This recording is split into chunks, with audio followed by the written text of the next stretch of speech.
तो दोस्तों, उम्मीद है आप स्वस्थ होंगे, मस्त होंगे और अपनी तैयारी पूरे ज़बरदस्त तरीके से कर रहे होंगे। जैसा कि आपको सभी को पता है कि यूपी पॉलिटेक्निक की परीक्षा नज़दीक आती जा रही है और अगर आपने अपनी तैयारी अभी तक शुरू नहीं की है, तो वक्त आ गया है कि आप अपनी तैयारी शुरू कर दें। हमारे चैनल केपी लर्निंग ट्यूटोरियल पर आपको यूपी पॉलिटेक्निक ग्रुप ए की तैयारी बहुत ही शानदार तरीके से कराई जा रही है, जिसमें हर एक सब्जेक्ट के हर एक टॉपिक को कवर किया जा रहा है। आप हमसे जुड़कर अपनी तैयारी बहुत ही शानदार तरीके से पूरी कर सकते हैं।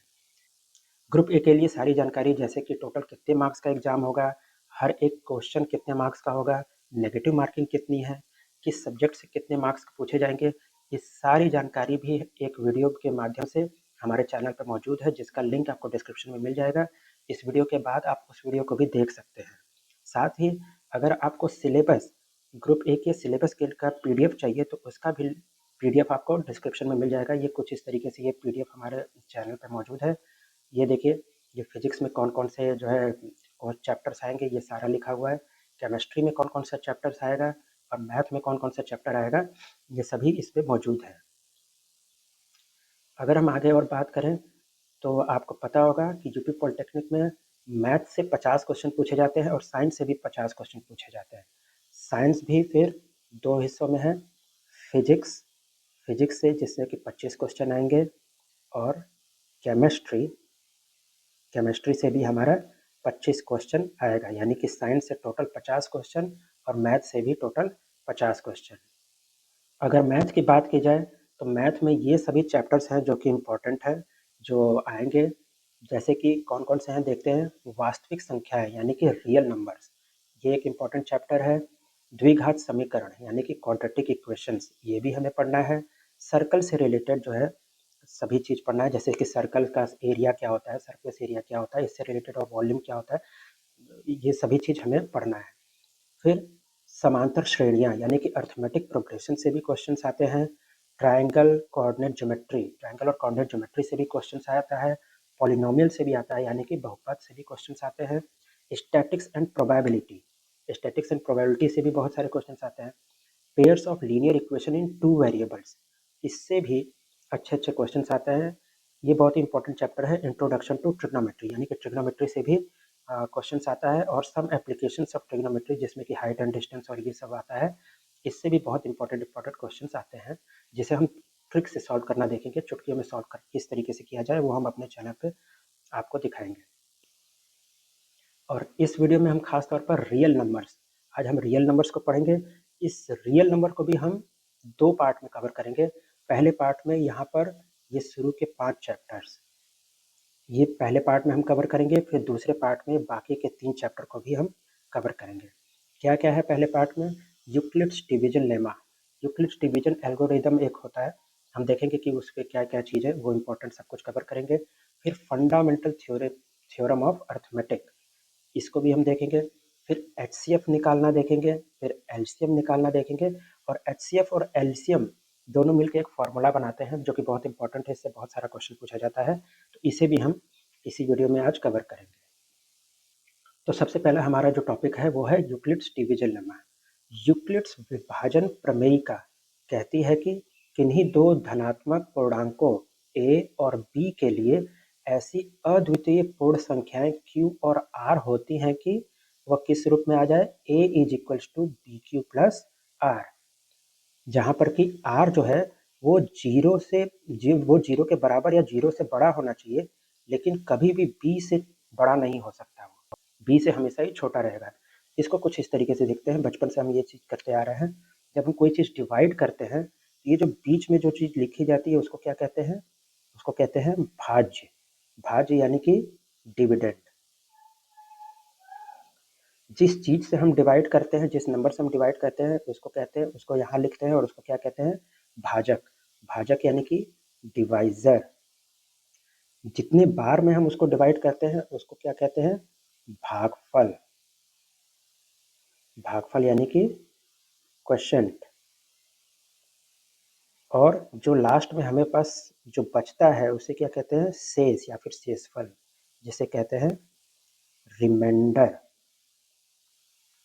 तो अगर इसको हम इस तरीके से देखें कि बीच वाले को अगर हम a लिखें, यहाँ पर b, यहाँ पर q, क्वोशिएंट को q और रिमाइंडर को r लिखें, तो ये जो ए होता है, ये ए किसके बराबर होता है, B into Q plus R के बराबर होता है।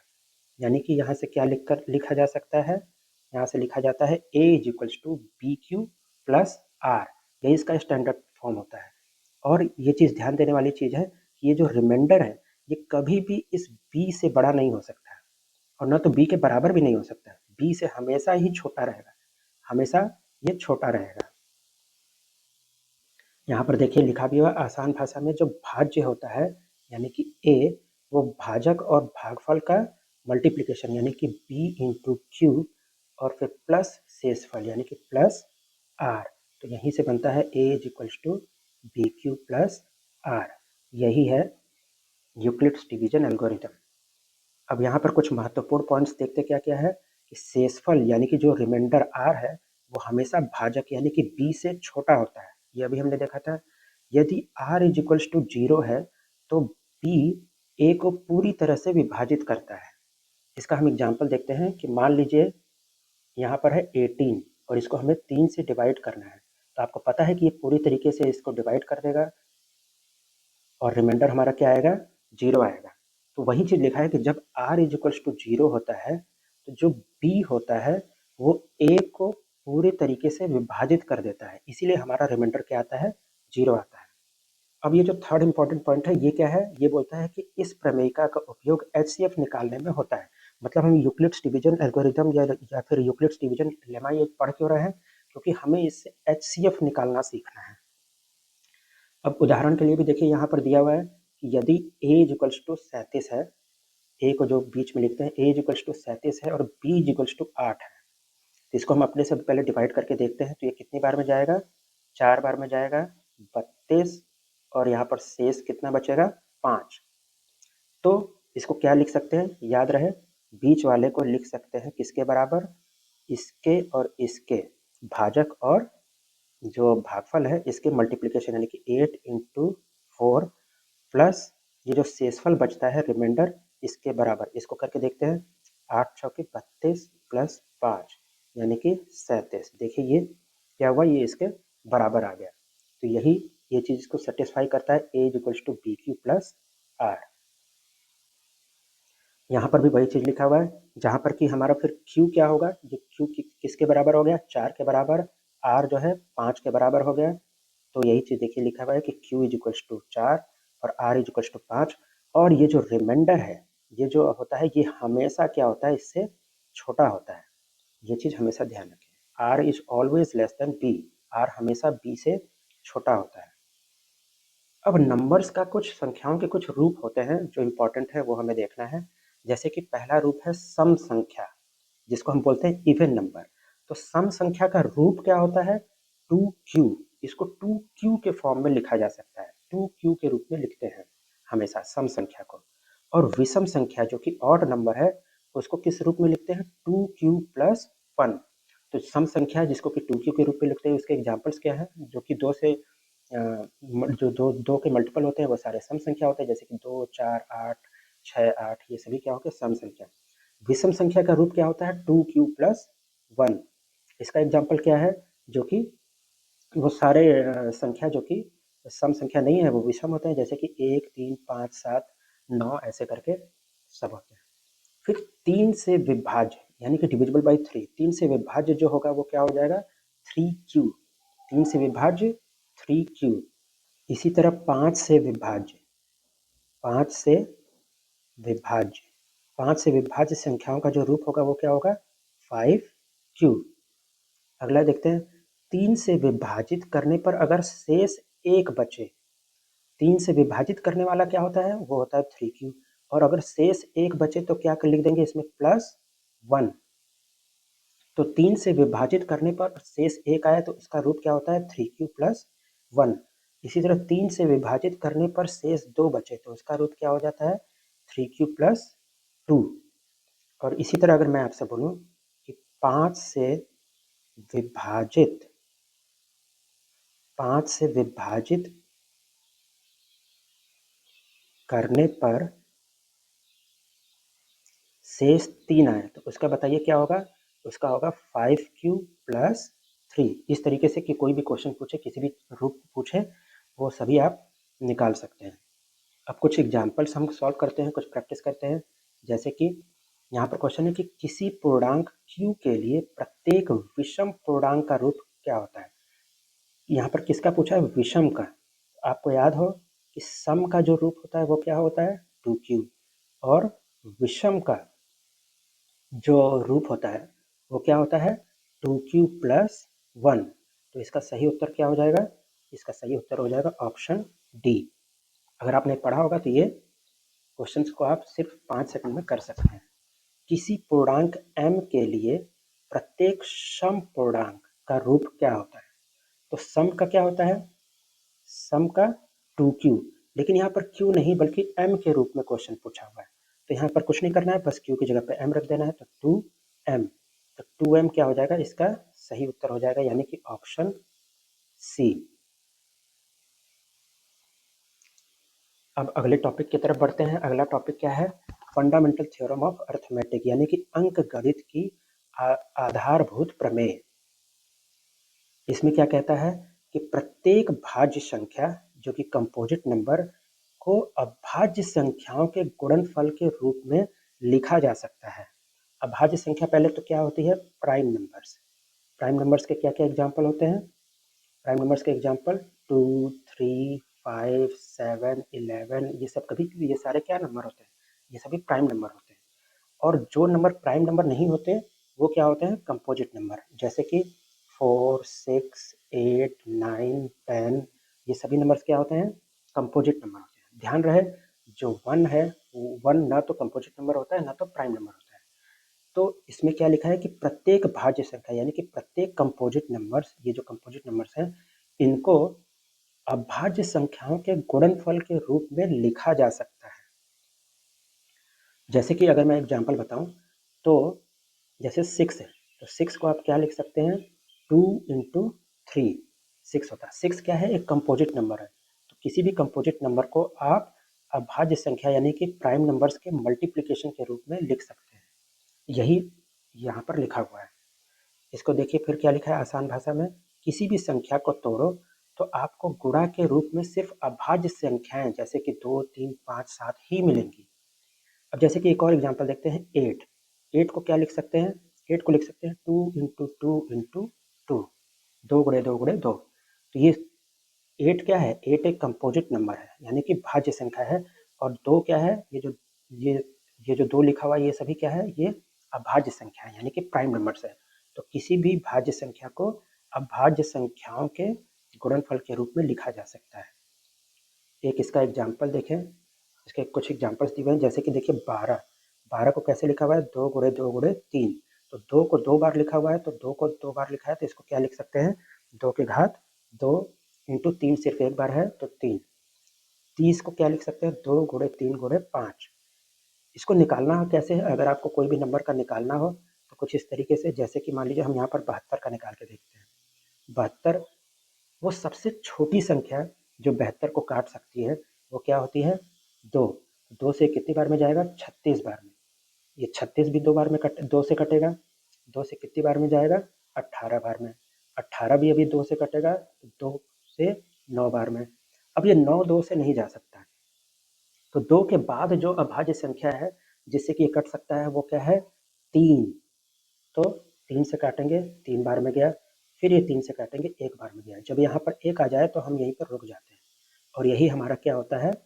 इसका आंसर हो जाता है। इसको हम प्राइम फैक्टराइजेशन बोलते हैं। ये सभी क्या है? इसके प्राइम फैक्टर्स हैं। तो इसके तो 72 का प्राइम फैक्टराइजेशन, 72 का प्राइम फैक्टराइजेशन क्या हो गया? 2 कितनी बार है? 1, 2, 3 बार है, यानी कि 2 की घात 3 × 3 कितने बार है? 2 बार। 3 की घात 2। यही होगा इसका उत्तर। ये देखिए 72 का क्या होगा? 2 की घात 3 × 3 की घात 2। इसी तरह 144 का भी आप निकाल सकते हैं। 144 को भी इसी तरह करेंगे तो भी यही आएगा। 144 को हम आपको करके दिखाते हैं।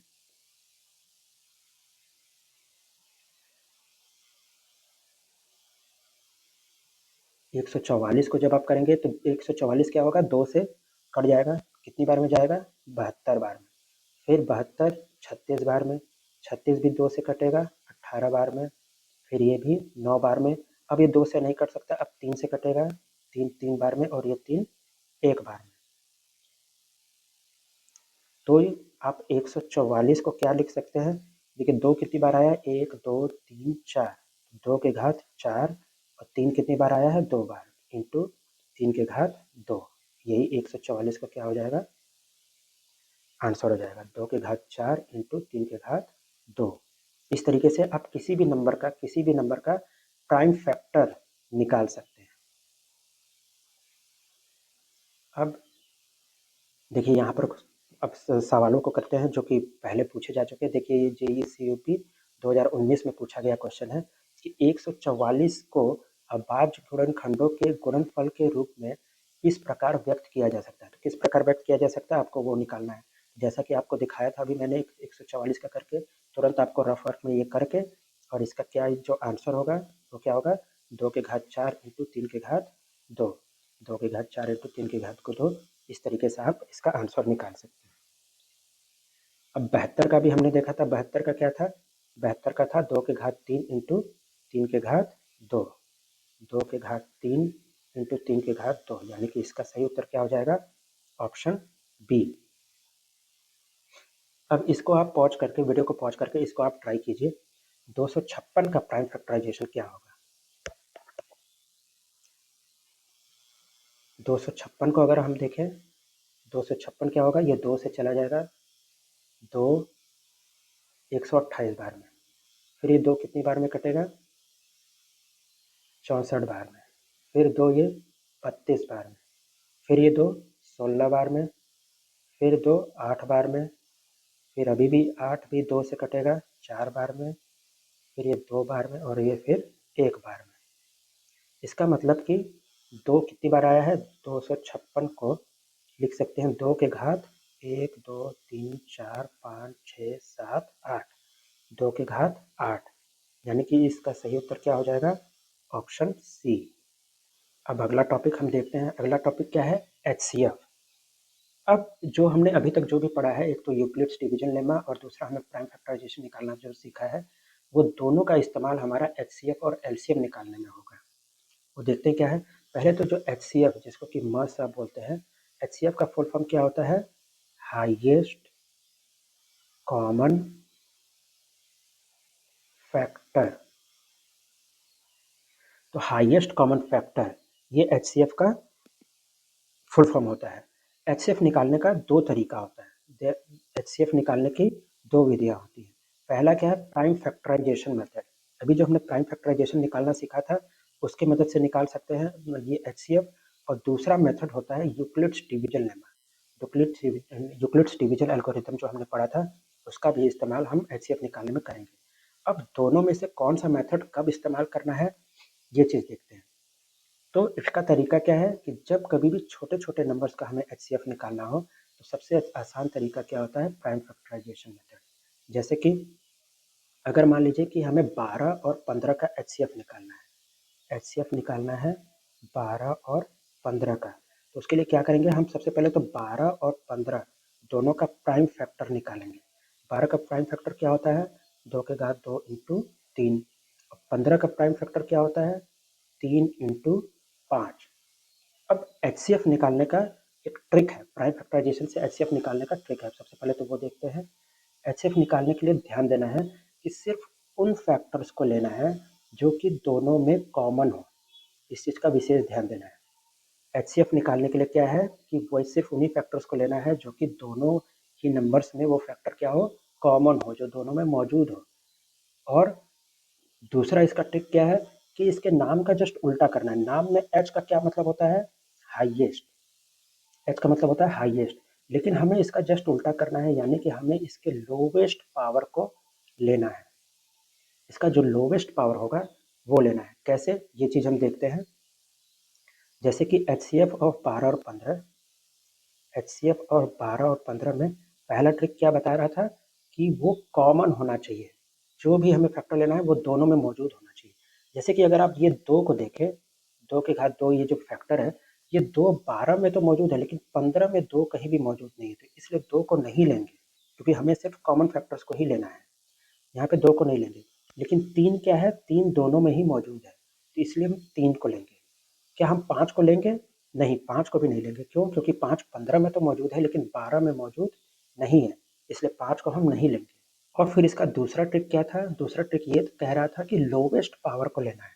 तो यहाँ पर जो 3 है दोनों में सेम पावर है, दोनों का ही 1 पावर है, तो यहाँ पर लोवेस्ट या हाईएस्ट का कुछ वो नहीं होता, तो इसलिए इसका क्या हो जाएगा? इसका एचसीएफ सिर्फ 3 आ जाएगा। अभी हम आगे और प्रैक्टिस करेंगे तो और हम दोनों ही ट्रिक का इस्तेमाल इसमें देखेंगे कि किस तरीके से होता है कि पहला तो फैक्टर कॉमन होना चाहिए और दूसरा उसका पावर लोवेस्ट होना चाहिए। एक इसका अगर एक और एग्जांपल अगर हम देखें, जैसे मान लीजिए अगर आपसे पूछा जाए कि एचसीएफ निकालना है 12 और 18 का, तो 12 और 18 का 12 का प्राइम फैक्टर क्या होता है? 2 की घात 2 इंटू 3। वहीं 18 का प्राइम फैक्टर क्या होता है? 18 का प्राइम फैक्टर यहाँ पर निकाल के देख लीजिए। 18 पहले 2 बार में जाएगा, फिर 3 1, यानी कि ये 2 इंटू 3 के घात 2, ये हो जाएगा 18 का प्राइम फैक्टर।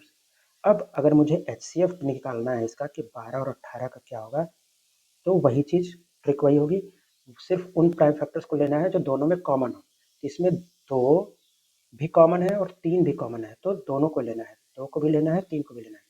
अब दूसरा ट्रिक क्या कह रहा था कि लोवेस्ट पावर को लेना है, तो 2 जो दोनों में मौजूद है उसमें 2 का सबसे लोवेस्ट पावर क्या है? यहाँ पर देखिए, यहाँ पे 2 की घात 2 है, यहाँ 2 की घात 1 है, तो सबसे छोटा वाला पावर क्या है? 1 है, तो यहाँ पर सिर्फ और सिर्फ 2 को लेंगे।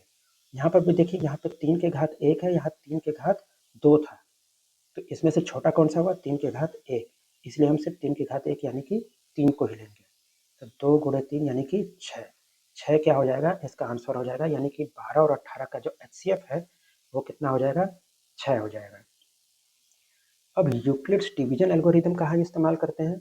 यूक्लिड्स डिवीजन एल्गोरिथम बड़े नंबर्स जो होते हैं, छोटे छोटे नंबर्स 12 18 40 50 इन सब के बजाय अगर बड़े बड़े नंबर होते हैं जैसे कि 300 400 या 1000 के ऊपर के नंबर अगर दिए हो, तो वहाँ पर प्राइम फैक्टर निकालना थोड़ा सा मुश्किल हो जाता है, तो इसलिए वहाँ पर यूक्लिड्स डिवीजन एल्गोरिथम का हम इस्तेमाल करते हैं। यूक्लिड्स डिवीजन एल्गोरिथम में हमने क्या पढ़ा था? जो बड़ी संख्या है वो छोटी संख्या इंटू क्यू प्लस आर, यानी कि a is equals to B Q plus are, यही हमने पढ़ा था। तो इसी का इस्तेमाल करना हम करके हम देखेंगे कि किस तरीके से एचसीएफ निकाला जा सकता है। इसका एक एग्जांपल देखते हैं, जैसे कि यहाँ पे उदाहरण है कि 867 और 255 का एचसीएफ ज्ञात कीजिए। इसको कैसे करना है, इसका ट्रिक ध्यान से देखिए। इसको डिवीजन मेथड से करना है, यूक्लिड्स डिवीजन लेमा से। जो इन दोनों में जो सबसे बड़ा नंबर है यानी कि 867, इसको क्या करेंगे? अंदर लिखेंगे, और ये जो छोटी वाली संख्या है उसको बाहर लिखेंगे और इसको फिर डिवाइड करेंगे। तो 255 में ये कितनी बार में जाएगा? ये जाएगा 3 बार में। 3 बार में जाएगा तो कितनी बार हो जाएगा? 3 पचे 15, 3 पचे 15 16 और 3 2 6 765 बार में। फिर इसका शेषफल कितना बचेगा? माइनस करेंगे 2 0 1, यानी कि 102। तो अभी क्या करेंगे? फिर दोबारा से इसको डिवाइड करेंगे। अब ये जो नंबर था जो यहाँ भाजक में था, अब ये यहाँ भाज्य में चला आएगा। इस नंबर को अब बीच में लिख देना है और इसको 102 से डिवाइड करेंगे। तो 102 से कितनी बार में जाएगा? 2 बार में जाएगा, जो कि हो जाएगा 204। अब शेष कितना बचेगा? 1 5, यानी कि 51 शेष बचा। अब इस 51 को भी अब क्या करेंगे? अब ये जो 102 यहाँ पे था इसको यहाँ बीच में लिखेंगे, और ये चीज़ कब तक करेंगे? ये चीज़ हम करते चले जाएंगे जब तक कि हमारा जो शेष है, रिमाइंडर है, वो 0 नहीं आ जाता हमारा। तो यहाँ पर देखिए, तो यहाँ पर 51 क्या हो जाएगा? पूरे तरीके से इसको विभाजित कर देगा। यहाँ पर रिमाइंडर क्या होगा? 0। जब यहाँ पर रिमाइंडर 0 आ जाए तब हमारा आंसर यहीं पर आएगा, यहीं पर हमें रुक जाना है। और ये रिमाइंडर जब 0 आया तो उस समय भाजक जो था यही हमारा क्या हो जाएगा?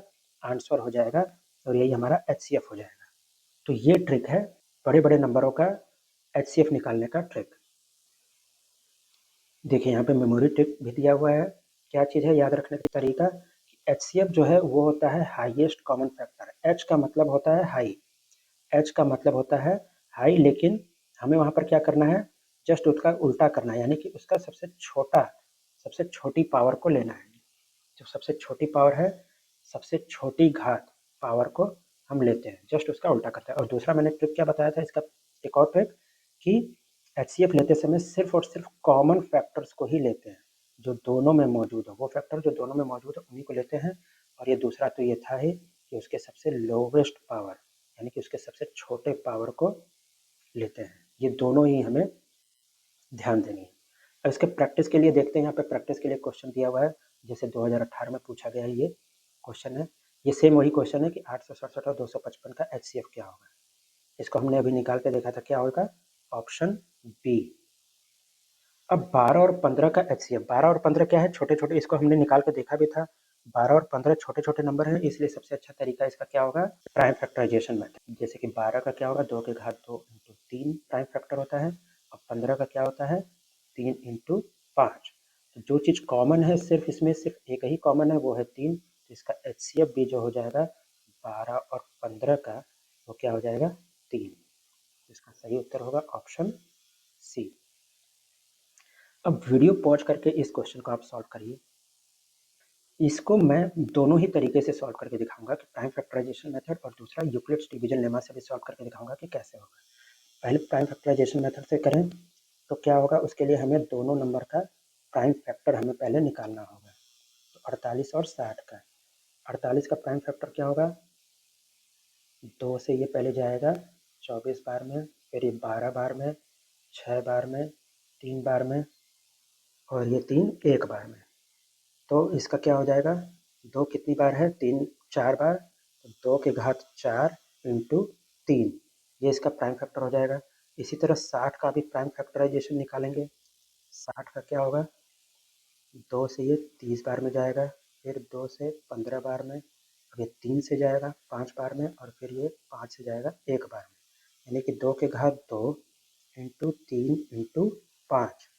तो अगर मुझे 48 और 60 का एचसीएफ निकालना है, 48 और 60 का, तो कितना होगा, याद रहे इसका ट्रिक क्या था एचसीएफ का, कि वो सिर्फ उन्हीं फैक्टर्स को लेना है जो दोनों में कॉमन हो। तो 2 दोनों में है, 3 भी दोनों में है, लेकिन 5 दोनों में मौजूद नहीं है, इसलिए 5 को नहीं लेंगे, सिर्फ 2 और 3 को लेंगे। 2 और 3 को हमने ले लिया। दूसरा ट्रिक क्या था कि उसके सबसे छोटे पावर, नाम में है एच हाईएस्ट, लेकिन जस्ट उसका उल्टा करना है कि उसके सबसे छोटे पावर को, जैसे कि 2 के घात 4 है, 2 के घात 2 है, तो दोनों में छोटा कौन सा हुआ, 2 के घात 2, उसको हम लेंगे। और 3 तो दोनों में सेम है, इसलिए वहाँ पर 3 ही रहेगा। तो 2 के घात 2 कितना हुआ, 4 हुआ, और इंटू 3, तो 4 गुणे 3 कितना हो गया, 12, यानी कि एचसीएफ 48 और 60 का क्या आएगा, 12। तो ये तो हो गया हमारा prime factorization method. Prime factorization method. अब हम यूक्लिड्स डिवीजन लेमा से देखते हैं इसको कैसे सॉल्व कर सकते हैं। यूक्लिड्स डिवीजन लेमा से देखिए कैसे सॉल्व करते हैं। उसको कैसे सॉल्व करना होता है, बड़े वाले नंबर यानी कि 48 और 60 में से बड़ा कौन है, 60, उसको हमेशा अंतर लिखेंगे और छोटे वाले को बाहर। ये कितनी बार में जाएगा, ये देखिए एक बार में जाएगा, एक बार में जाएगा तो ये हो जाएगा 48, शेष कितना बचेगा, 12। अब ये वाली संख्या क्या होती है, अंदर आ जाती है। अब ये 12 पूरे तरीके से इसको विभाजित कर देगा 48, यानी कि शेष हमारा 0 बच, जब शेष 0 बचेगा तो यही जो हमारा भाजक जो होता है, यही क्या होता है, इसका एचसीएफ हो जाता है। यानी कि एचसीएफ ऑफ 48 एंड 60, 48 और 60 का जो एचसीएफ होगा वो क्या हो जाएगा, यही 12 हो जाएगा।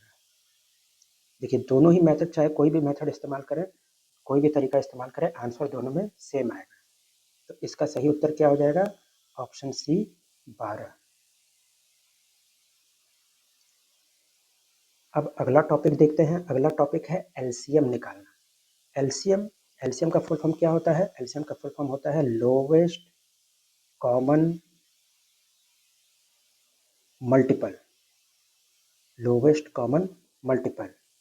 अब इसका जो सबसे आसान तरीका होता है किसी भी नंबर का एलसीएम निकालना, वो क्या होता है, प्राइम फैक्टराइजेशन मेथड। इसमें यूक्लिड्स डिवीजन लेमा का इस्तेमाल नहीं करना है, इसमें सिर्फ और सिर्फ प्राइम फैक्टराइजेशन मेथड का इस्तेमाल करके आप एलसीएम किसी भी 2 नंबर या 3 नंबर या 4 नंबर का निकाल सकते हैं। कैसे निकालना है, इसकी भी ट्रिक है। एलसीएम में क्या करना है, पहले हम एचसीएफ का देख लेते हैं ताकि हम इसको कंपेयर कर सकें दोनों को कि दोनों में क्या अंतर है। एचसीएफ में क्या क्या ट्रिक थी, सबसे पहली ट्रिक तो ये थी कि वो कॉमन होना चाहिए फैक्टर, उन्हीं फैक्टर्स को लेना है जो कि दोनों में कॉमन हो। और उनके लोवेस्ट पावर को लेना होता है। लोवेस्ट पावर को लेना होता है। यहाँ पे h में हाईएस्ट होता है, नाम में हाईएस्ट है लेकिन जस्ट उल्टा करना है जो कि लोवेस्ट पावर। अब एलसीएम में क्या करना है, एलसीएम में सभी पावर यानी कि ऑल पावर्स यानी कि सभी पावर्स को लेना है और सभी फैक्टर्स को लेना है।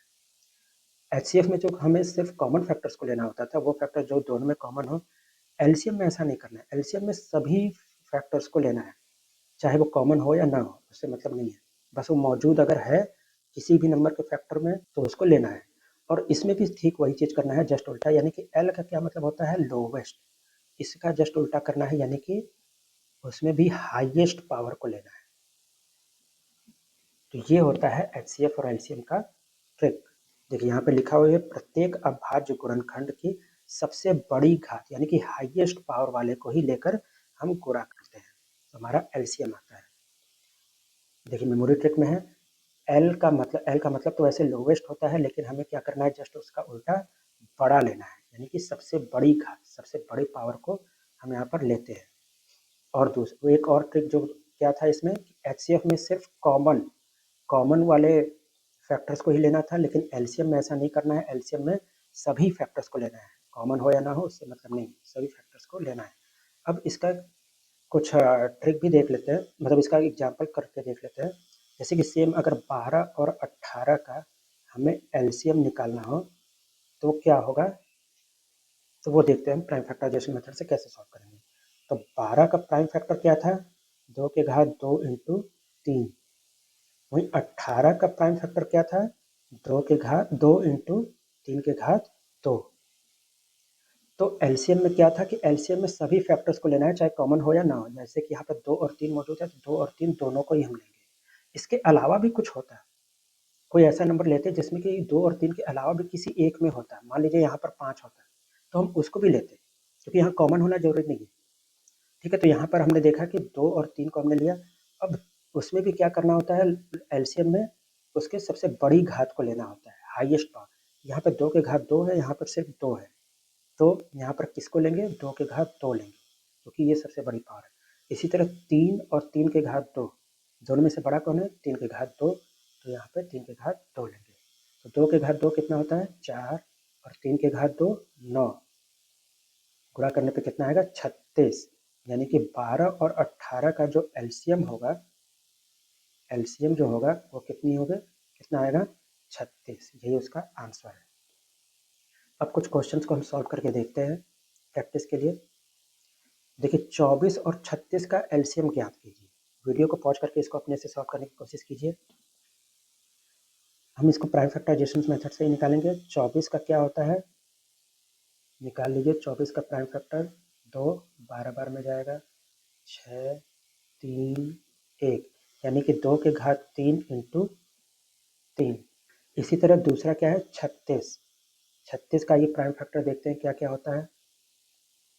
2 ये 18 बार में, 2 9 बार में, 3 3 1, तो ये कितना हो जाएगा, 2 के घात 2 इंटू 3 के घात 2। अब हमें जब एलसीएम निकालना है, एलसीएम किसका, 24 और 36 का, तो क्या आएगा, यहाँ पर 2 मौजूद है और 3 भी मौजूद है, दोनों है तो हम दोनों को ही लेंगे। अब सबसे बड़ी पावर, यहाँ पे नाम में एल का मतलब लोवेस्ट, लेकिन हमें जस्ट उल्टा करना है, यानी कि सबसे हाईएस्ट पावर। 2 के घात 3 और 2 के घात 2 है, तो दोनों में सबसे हाईएस्ट पावर क्या हुआ, 2 के घात 3। और इसी तरह 3 में भी क्या है, 3 है और 3 के घात 2 है, तो 3 के घात 2 को लेंगे। तो 2 के घात 3 कितना होता है, 8 होता है, और 3 के घात जो 2 होता है वो कितना होता है, 9 होता है। और इसको गुणा करेंगे तो कितना आ जाएगा, 72। तो इसका सही आंसर क्या हो जाएगा, ऑप्शन सी 72। अब एक और क्वेश्चन हम करते हैं। इसमें क्या है कि 12, 15 और 20 का एलसीएम निकालना है, तो इसको भी वीडियो पॉज करके आप सॉल्व कीजिए। 12 का प्राइम फैक्टर निकालेंगे, 15 का प्राइम फैक्टर निकालेंगे और 20 का भी प्राइम फैक्टर निकालेंगे। 12 का प्राइम फैक्टर होता है 2 के घात 2 इंटू 3, 15 का होता है 3 इंटू 5, और 20 का प्राइम फैक्टर क्या होता है, निकाल के देख लीजिए। 10 बार में, फिर ये 2 5 बार में, और 5 1 बार में। तो 20 का प्राइम फैक्टर क्या हो जाएगा, 2 के घात 2 इंटू 5। अब जब हमें एलसीएम निकालना है 12, 15 और 20 का, 12, 15, 20 का एलसीएम क्या होगा। एलसीएम का ट्रिक याद रहे, एलसीएम में क्या करना था कि सभी पावर्स को लेना था, सभी फैक्टर्स को लेना था, यानी कि ऑल फैक्टर्स। तो 2 भी मौजूद है, 3 भी मौजूद है और 5 भी मौजूद है। तो 2, 3 और 5 सभी को लेंगे। यहाँ पर देखिए कि ये जो 5 है कॉमन नहीं है सब में, और 2 भी कॉमन नहीं है। देखिए 2 12 वाले में तो 2 मौजूद है, लेकिन 15 में 2 मौजूद नहीं है। उसके बावजूद लेंगे, क्यों? क्योंकि एलसीएम में कॉमन होना जरूरी नहीं है। फिर दूसरा क्या चीज़ था, इसके हाईएस्ट पावर को, सबसे बड़ी पावर को लेना है। तो हमने 2 जो फैक्टर लिया है, इसका हाईएस्ट पावर कहाँ मौजूद है इस पूरे में। हाईएस्ट पावर क्या है, 2 के घात 2 ही है। 2 के घात 2 लीजिए। 3 का हाईएस्ट पावर क्या आया है, 3 सिर्फ पावर एक ही आया है, घात एक ही आया है, तो इसको 3 ही रहने देंगे। और 5 भी सिर्फ, दोनों ही केस में, दोनों ही जगह पे 5 के घात भी एक ही है, तो इसको भी 5 ही रहने देंगे। तो 2 के घात 2 4 इंटू 3 इंटू 5, ये कितना हो जाएगा, इसको पूरा मल्टीप्लिकेशन करेंगे तो कितना आ जाएगा, 60। यानी कि 12, 15 और 20 का जो एलसीएम होगा वो क्या हो जाएगा, 60। यानी कि इसका सही उत्तर होगा ऑप्शन नंबर डी।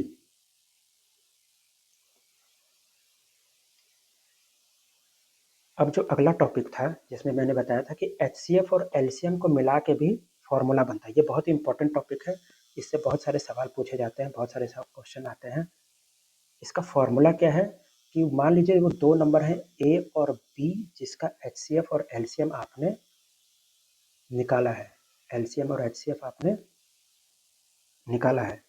तो इसका फॉर्मूला क्या बनता है कि ए इंटू बी, ये जो 2 नंबर हैं उनका मल्टीप्लिकेशन, उनका गुणा किसके बराबर होता है, इनके एचसीएफ और एलसीएम के मल्टीप्लिकेशन के बराबर होता है। एचसीएफ और एलसीएम के मल्टीप्लिकेशन के बराबर होता है, यही फॉर्मूला है। ए into B is equals to H C F into L C M. बहुत इंपॉर्टेंट फॉर्मूला है, इससे बहुत सारे क्वेश्चंस आएंगे। ये देखिए, first number into second number is equals to H C F into L C M. अब इसी फॉर्मूले से 2 और फॉर्मूला निकल के आ रहा है। वो कैसे आ रहा है, अगर इस फॉर्मूले से अगर मुझे सिर्फ एच सी एफ निकालना है तो क्या इसका होगा, इसका फॉर्मूला क्या होगा, एलसीएम को हमें इधर भेजना होगा। तो ए इंटू बी, एलसीएम यहाँ पर मल्टीप्लीकेशन में है, इधर जाके क्या हो जाएगा, डिवाइड हो जाएगा। तो यहाँ से ये दूसरा फॉर्मूला निकल के आता है, ए इंटू बी बटे LCM is equals to H C F के बराबर। और इसी तरह ये, इसी से दूसरा फॉर्मूला भी निकल के आएगा क्या, अगर हमें एलसीएम निकालना होगा। एलसीएम निकालने का क्या तरीका होगा कि एचसीएफ को अब उधर भेजेंगे, तो a into b divided by HCF. तो ये यहाँ से दूसरा फार्मूला भी इसी से बन के आ जाएगा। तो एक मेन फार्मूला है ए into B is equals to H C F into LCM, इसी से 2 और फार्मूला निकल के आया, H C F is equals to a into B बटे एलसीएम और LCM is equals to a into B बटे एच सी एफ। अब इसका बीजगणितीय रूप, यानी कि इसका एल्जेब्रिक फॉर्म भी आता है, जिसका कि एच सी एफ और एलसीएम निकालने को आएगा। तो ये भी एक इम्पॉर्टेंट है, इस पर भी क्वेश्चन आता है। जैसे कि एक कोई नंबर है, मान लीजिए ए, जिसको कि x के घात 3 और y के घात 2 के रूप में लिखा गया है। वहीं एक नंबर है b, जिसको x इंटू वाई के घात 3 लिखा गया है। तो अगर इन दोनों का HCF और LCM हमें निकालना है, ए और बी का HCF और ए और बी का LCM अगर हमें निकालना हो तो कैसे निकलेगा। तो ट्रिक वही इस्तेमाल होगी। HCF के लिए क्या था, HCF के लिए कि सिर्फ कॉमन फैक्टर्स को लेना होता है, वो फैक्टर जो कॉमन हो। तो यहाँ पर देखिए, तो x दोनों में है और y भी दोनों में है, तो यहाँ पर x और y तो दोनों को लेना है। और दूसरा क्या था कि लोवेस्ट पावर को लेते हैं इसमें, लोवेस्ट पावर। तो x का भी लोवेस्ट पावर दोनों में क्या मौजूद है, x क्यूब और x के घात 3 और x में से लोवेस्ट कौन सा हुआ, x हुआ, तो यहाँ पर x लेंगे। और दूसरा कि y के घात 2 और y के घात 3 में से सबसे छोटा क्या हुआ, y के घात 2, तो y के घात 2। तो HCF क्या हो जाएगा, x इंटू वाई के घात 2, एक्स वाई स्क्वायर, यही क्या हो जाएगा, ए और बी का HCF हो जाएगा। अब एलसीएम का क्या ट्रिक था, एलसीएम में हमें सभी फैक्टर्स को लेना था जो कि मौजूद हो। यहाँ पर x और y क्या है, दोनों ही है, दोनों ही है, तो यहाँ पर x और y दोनों को लेना है। दूसरा ट्रिक क्या था कि इसमें हाईएस्ट पावर को लेते हैं, नाम का जस्ट उल्टा है, L का मतलब लोवेस्ट है, लेकिन हम क्या करना है, हमें हाईएस्ट पावर को लेना है। तो x की घात 3 और x में से सबसे हाईएस्ट पावर क्या हो जाएगा, x की घात 3, और इसी तरह y की घात 2 और y की घात 3 में से सबसे बड़ा कौन सा पावर हो जाएगा, y की घात 3। तो इसका मतलब इसका आंसर क्या हो जाएगा, x क्यूब y क्यूब। तो ये हो गया HCF एक्स वाई स्क्वायर, और ये हो गया LCM x cube y cube.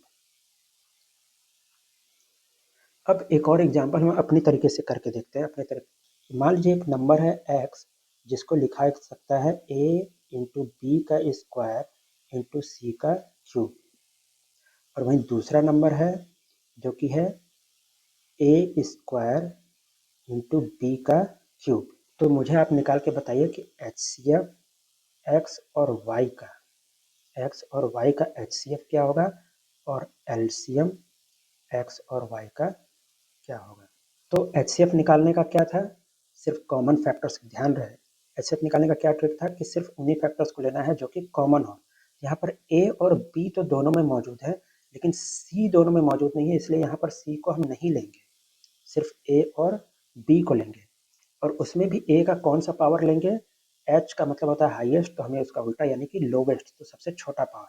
तो A का सबसे छोटा पावर कौन सा है, यहाँ पर A है, यहाँ पे A की घात 2 है, यानी कि सबसे छोटा हुआ A, यहाँ पे A को लेंगे। और B का भी सबसे छोटा पावर, यहाँ पर B का स्क्वायर है, यहाँ B का क्यूब है, तो B का स्क्वायर सबसे छोटा पावर, यानी कि इसका क्या हो जाएगा, HCF AB का स्क्वायर। अब एलसीएम जब हमें निकालना हो एक्स और वाई का, तो एलसीएम के केस में क्या था, एलसीएम का ट्रिक क्या था कि हमें कॉमन फैक्टर को नहीं बल्कि सभी फैक्टर्स को लेना है जो कि मौजूद है। मतलब कि ए बी और सी भी है, इस पूरे में जो जो फैक्टर मौजूद है, जो जो प्राइम फैक्टर मौजूद है, सबको लेना है, यानी कि ए बी और सी कॉमन होना यहाँ पे जरूरी नहीं है, इसलिए ए बी और सी तीनों को हमने लिया। उसमें भी क्या करना है, दूसरा ट्रिक क्या था कि एल का मतलब होता है लोवेस्ट, तो हमें जस्ट उसका उल्टा यानी कि हाईएस्ट पावर को, ए को भी लेना है तो उसका हाईएस्ट पावर जो है उसको लेना है। यहाँ पे ए है और ए का वाई में ए का स्क्वायर है, तो दोनों में से बड़ा कौन सा हुआ, ए का स्क्वायर, तो यहाँ पे लिए ए का स्क्वायर। यहाँ पे बी का स्क्वायर है और बी का घात 3 यानी कि बी का क्यूब है, तो दोनों में से बड़ा कौन सा हुआ, बी का क्यूब। और यहाँ पर सी तो सिर्फ एक ही जगह मौजूद है जो कि सी का क्यूब है, तो उसको भी ले लेंगे, तो ये क्या हो जाएगा, ए क्यूब बी क्यूब और सी क्यूब, यही क्या हो जाएगा, इसका एलसीएम हो जाएगा। तो इस तरीके से ट्रिक का इस्तेमाल करके आप एचसीएफ और एलसीएम, चाहे नंबर्स दिया हो या फिर एल्गोरिदम के फॉर्म में कोई एक्सप्रेशन दिया हो, उसका भी आंसर आप निकाल सकते हैं। ट्रिक सेम वही है। अब इस पे कुछ क्वेश्चंस प्रैक्टिस करते हैं। जैसे कि यहाँ पर है दो संख्याओं का गुणनफल 2160 है और उनका म सा यानी कि HCF क्या है, 12 है। तो इन संख्याओं का ल सा यानी कि LCM क्या होगा, वो आपको निकालना है। तो फॉर्मूला वही लगेगा, फॉर्मूला क्या है, A into B is equals to HCF into LCM, ये फॉर्मूला था। अब इस फॉर्मूला में देखिए, ये जो दो नंबर का गुणनफल यानी कि the product of two, product का मतलब multiplication, the product of two numbers is 2160, मतलब कि ये ए और बी का जो गुणनफल है उसी की वैल्यू कितनी दी हुई है, 2160, यानी कि इसकी जगह पे, पूरा की जगह पे क्या लिखेंगे, 2160। इस फिर बराबर, अब ये एच सी एफ की वैल्यू क्या दी हुई है, 12, HCF की जगह पे 12 रखेंगे, और LCM हमें निकालना है, तो LCM को यूं ही रहने देंगे। अब LCM बराबर क्या हो जाएगा, यहाँ पे LCM बराबर हो जाएगा, इस 12 को हमें इधर भेजना होगा, तो 12 यहाँ मल्टीप्लिकेशन में था तो इधर आएगा तो डिवाइड हो जाएगा, यहाँ पे आ गया डिवाइड हो गया। अब आप इसको जब काटेंगे तो इसको काट करके, आप इसको काटते काटते इसको क्या लास्ट में मिलेगा, आपको जो LCM मिलेगा वो मिलेगा 180। तो इसका सही उत्तर क्या हो जाएगा, 180, यानी कि ऑप्शन नंबर डी। अब अगला क्वेश्चन ये भी देखिए, ये 2020 में पूछा गया क्वेश्चन है जो कि पॉलिटेक्निक में, इसमें भी क्या है कि दो संख्याओं का म स और ल स क्रमशः 9 और 360 है, यानी कि उसका HCF जो है वो है 9 और उसका LCM जो है वो है 360। यदि उनमें से एक संख्या 45 है तो दूसरी संख्या ज्ञात कीजिए। फॉर्मूला वही A into B is equals to HCF into LCM। अब क्या है कि इनमें से HCF की वैल्यू दी है 9, HCF की जगह पर लिखेंगे 9 इंटू LCM की वैल्यू दी है 360, LCM की जगह पर रखेंगे 360। ये किसके बराबर होता है? ये A और B के गुणनफल के बराबर, यानी कि प्रोडक्ट ऑफ A और B के बराबर होता है। उनमें से एक संख्या 45 है, ये क्वेश्चन में दिया हुआ है, यानी कि A की वैल्यू आप ले लीजिए 45, तो दूसरी संख्या ज्ञात करनी है, यानी कि B की वैल्यू आपको ज्ञात करनी है। तो B की वैल्यू अगर ज्ञात करनी है तो क्या होगा, इस 45 को इक्वल टू के इधर भेजना होगा।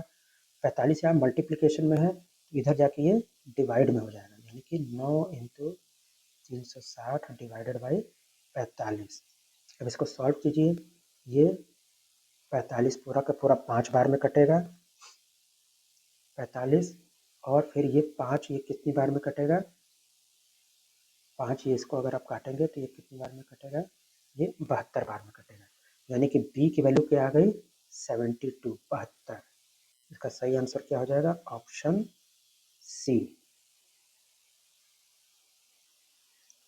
अब एक और क्वेश्चन है, इसको सॉल्व करते हैं। वीडियो को पॉज करके अपने से सॉल्व करने की कोशिश कीजिए। यहाँ पर क्वेश्चन क्या है, यदि दो धनात्मक पूर्णांकों A और B को कुछ इस तरीके से लिखा हुआ है कि A क्या है, A है x क्यूब इंटू वाई का स्क्वायर और B क्या है x इंटू वाई का क्यूब के रूप में लिखा जाता है, जहाँ x और y क्या है अभाज्य संख्याएं हैं, तो HCF of A and B क्या होगा, A और B का HCF क्या होगा।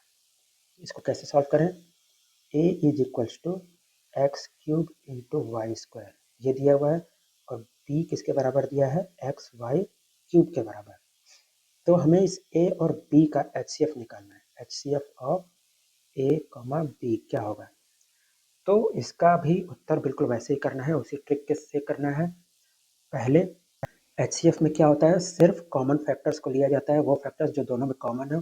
यहाँ पर x और y दोनों में मौजूद है, तो दोनों को ही लेना है, और उसमें भी x के सबसे लोवेस्ट, HCF में क्या करते हैं, लोवेस्ट पावर को लेते हैं। यहाँ पे दोनों में से लोवेस्ट पावर कौन सा है, x है, यहाँ पे x लिया हमने, और y स्क्वायर और y का सबसे लोवेस्ट पावर यहाँ पर कौन सा मौजूद है, y का स्क्वायर। इसका उत्तर क्या हो जाएगा, एक्स वाई स्क्वायर, यानी कि ऑप्शन बी इसका सही उत्तर हो जाएगा।